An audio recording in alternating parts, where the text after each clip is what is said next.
এলো বিড়িটা খা। কি মাখন রে, বড় মধুর মতন। কি স্বাদ রে, 6 মাস ভাত না খেলেও চলবে রে। যা তুই টান দে। বিড়ি দাও গো দাও। তুই তাকিয়ে থাকিস কে? কি মাখন রে বন্ধু। এটা কিরকম লাগে রে? এই পাগলাকে কেমন করে বুঝাবো রে?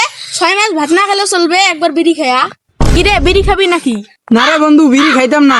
একবার ছোটবেলায় বিড়ির মোটা টুকাই খাইছিলাম তো, আব্বা ধরি মারছিল। তোরা খা।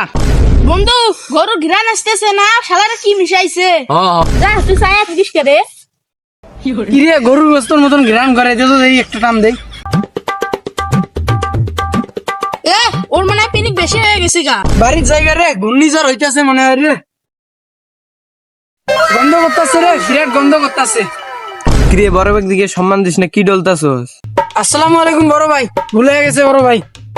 আল্লাহ দিলে আমার ঘরত বিড়ি খোর গাঞ্জটি কোনোটাই নাই, আমার বংশত নাই। কিরে সারা তুই পাতা সিরা নাকে ডলস কে? কি সমস্যা? ভাই আমাদের বাড়ির রাস্তাটা কোন দিকে বলতে পারেন? এই পচা মুখ্যা, তোর মুখের থেকে গুন্ধ আসে কিসের? লেবুর পাতা, কিরে বিড়ি খাইছস নাকি? আমের পাতা, লেসুর পাতা, জামের পাতা। কিরে তুই বিড়ি খাইছস? আমার আব্বা কইেন না। এই শালার ভূত, তোর বাবা আমি লাগি। আমি এলাকাতে আরো গর্ব করে কই আমার ছেলে কোনো বিড়ি সিগারেট কিছু খায় না, আর তুই বিড়ি খাই আমার বাড়িতে আসছস। বাড়িতে বেরো। কিরে খাবি নাকি? এই, মদ খাবি না খাবি কি মদের মতো আছে কি, মদ খাবি না খাবি কি মদের মতো আছে কি, মদ হলো এ জীবনে। পাগলা নাকি? বিড়ি খেয়ে ঠিক করতে পারে না, আবার মদ খেতে এসছে। কাম হয়ে গেছে গা, বাইজা ফাটাফাটি হবে। তো করে দেখার আছে, তো করে দেখালো মু।